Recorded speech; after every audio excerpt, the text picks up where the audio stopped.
It's Calgary's podcast on the Canada's Podcast Network. PJ LaRue is a well-known Calgary businessman who owns and operates several bars and restaurants in the city, including Craft Beer Market, Trolley 5, St. James Corner, Home and Away, and Rodney's.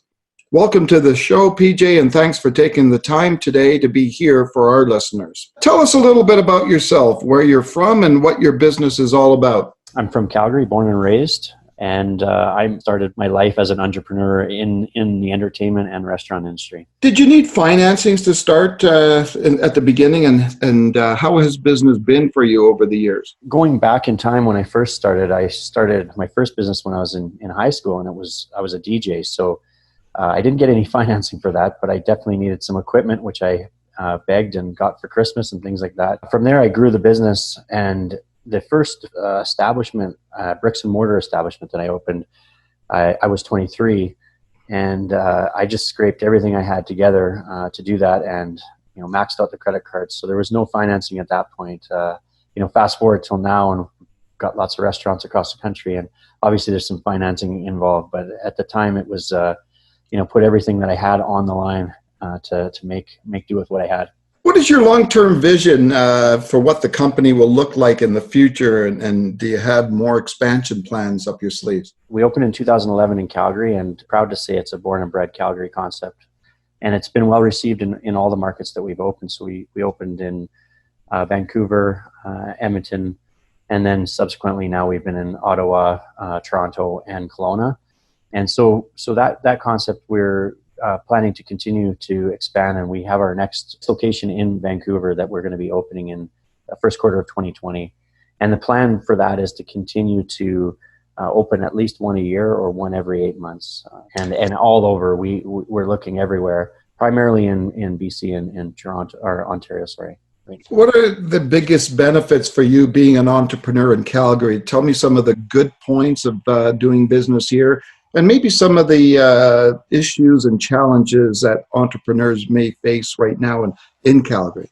Being born and bred in Calgary, I love the city, and I love the spirit of the city, and I think that's what a lot of us entrepreneurs are drawn to. There's always a way to make it here, and I think that's what's going on in the market right now. It's been longer than I've ever experienced, and I think it's getting worse, and that's the tough part. Where it's not getting better.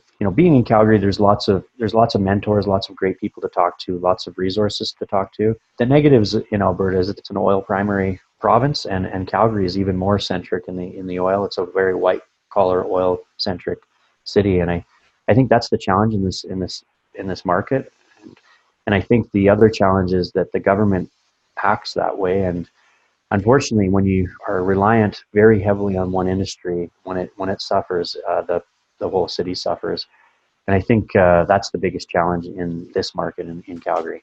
Now, we do some of our best work outside the office. Is there a place in Calgary, either close to where you live or work, where you'd like to go to recharge, get inspired, maybe just think about your business? There's a few places. I think one of the benefits of being in Calgary is being as close as we are to the mountains. For a long time in my life, I spent too much time working and not enough time enjoying what we have an hour away from ourselves.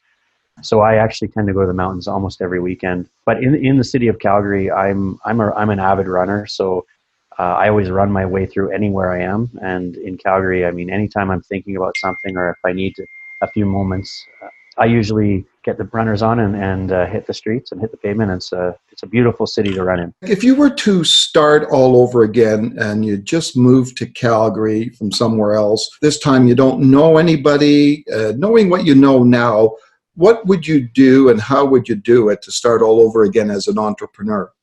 I think lots of people ask that question, and I'm pretty happy with where I've been and what I've been able to accomplish in my life. You always look back and you think, I wish I would have done this, I wish I would have done that, but ultimately everything happens for a reason. If I were to start again, is maybe to buy property. Being in the restaurant industry, you generally, when you pick a great location, it's hard to buy that property. But if you can do it and you're going to be there for a long time, that's one thing I'd love to have done. How does your first day or first hour of your day look like when you get up in the morning? Every day I get up and run at least 5 to 6 days a week. On the weekends, if I'm skiing, I don't run, but work day, I'm always running, and so I always have to get my run in. Entrepreneurs are a different breed in some ways. Do you think they have to be weird or unique, but in a positive way, or just wired differently? An entrepreneur does not get a paycheck, and being able to fathom that in your life is you have to be wired differently. Sometimes looking from the outside, it looks like success all the time, but there's a lot of things that get put on the line to get to where you are. A lot of sacrifices. A lot of it comes from your guts, and everyone has a feeling, and sometimes just going with that feeling where I think that's where we're wired a little differently, sometimes to a fault. What book are you reading right now? I am actually reading Delivering Happiness, a story of Zappos and the founder of Zappos. But I just finished off a book called The Slight Edge, and I get a book for my team, and The Slight Edge was the book, and it's a great book. What's it about, and why did you get it for your team? The Slight Edge is more of a personal development book, and I love the book. It's basically how every action in your day, whether what your choice of that action is, can compound throughout. So it's not just one thing; it's all the things that you do. It breaks down from food to exercise to business to how you treat your family. It's a great book. Highly recommend it. Are there any online or offline tools that you use on a daily basis for your work? Being in the restaurant business, social media is a very big tool, asset, and it's enabled my business to become more connected with the consumer, but also more connected with other concepts. So just being, social media right now, you can see things farther ahead than what you could before. So that's probably the biggest tool that I use on a daily basis, is just keeping active to what's going on around me. Tell me about work and life balance. How do you relax and not think about work? And besides running, are there any other favorite activities that you have in Calgary? Your life is enthralled in your work, whether you're self-employed or employed. It's part of you, and your family, your surroundings have to embrace that. And that's kind of my philosophy at home. My kids know everything that's going on. So, it's okay to have a bad day, or it's okay to bring it home.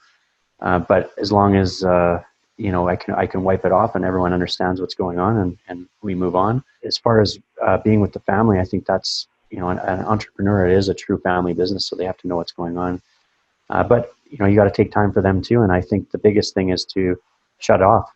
I turn off my phone when I'm with my kids, and I'm dealing with that at that time, and, just be with them at the moment.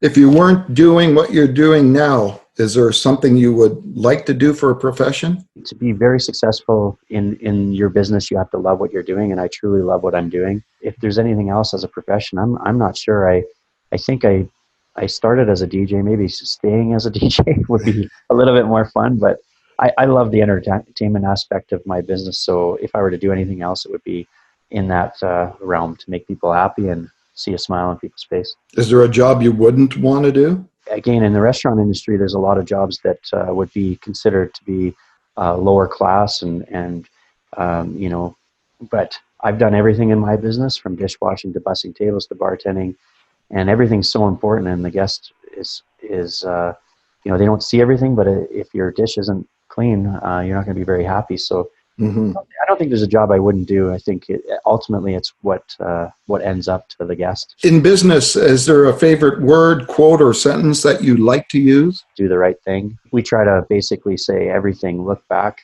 at what you're planning to do, and if it's not the right thing, then you have to look at it differently. And we say it all the time: is this the right thing for the company, or is this the right thing? But ultimately, if you can live your life by doing the right thing every time, you'll be a happy person. Is there a least favorite word or sentence that you don't like to hear? The one thing that we try to stay away from in the company is should. You hear it all the time in any business, and I should be able to get that done.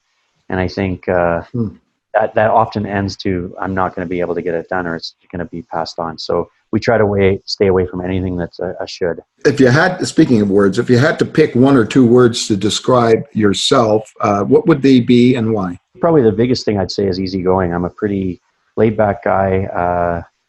I don't like the spotlight, don't like the limelight. I also just genuinely care about what other people are doing, or whatever business they're in, like to carry on that conversation to find out what's going on with them in their life and what makes them tick. Is there anything that keeps you up at night? There's a lot of things that keep me up at night sometimes, but I've gotten very good at turning it off and just realizing that there's nothing you can fix at 12 a.m. But there's always things that come up that keep you up, and ultimately it's just the passion for the business. I think that's the biggest thing that keeps you up. Sometimes it's good and sometimes it's bad. Now everybody seems to have a bucket list these days. What are the top things on your bucket list? I think the biggest thing on the bucket list for me is just to continue to do things that we're not doing. So one of the things that we did as a family is our bucket list is to travel places that we've never traveled before. We ended up getting into a routine, so now every time we go on vacation, we're going to go to a new place, and I think that's a great bucket list item for us right now. And I have lots of other bucket list items, from concerts to see to personal things to golf certain places, but family items are more important than those. Do you have any advice that you received over the years that you can pass on to entrepreneurs or aspiring entrepreneurs? I think the biggest advice I've received and gotten is to get a mentor, get someone that you aspire to be, and try to get advice from them. I think that's the biggest advice I could give for entrepreneurs, and also just to go for it. I think the biggest hurdle of getting into your own business or getting out there is just doing it. And I think just get out there and do it is my advice to others. There's a small tropical island just off of Fiji that only has one phone booth there with no internet. We're going to drop you off there, and you won't have a computer, smartphone, tablet, any other sort of device. You can use the phone booth located there anytime to call the boat, and we'll come pick you up.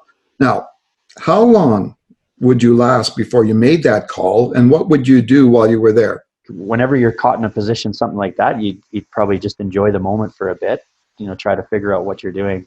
But like I said before, I enjoy what I'm doing. So I think if I were stuck there too long, I wouldn't be too happy. So I don't know, that call might happen pretty quick. Is there anything you would like to add before you leave us today? Thanks for having me on. I'm a big fan of podcasts. I think podcasts are a great way to grow as an individual.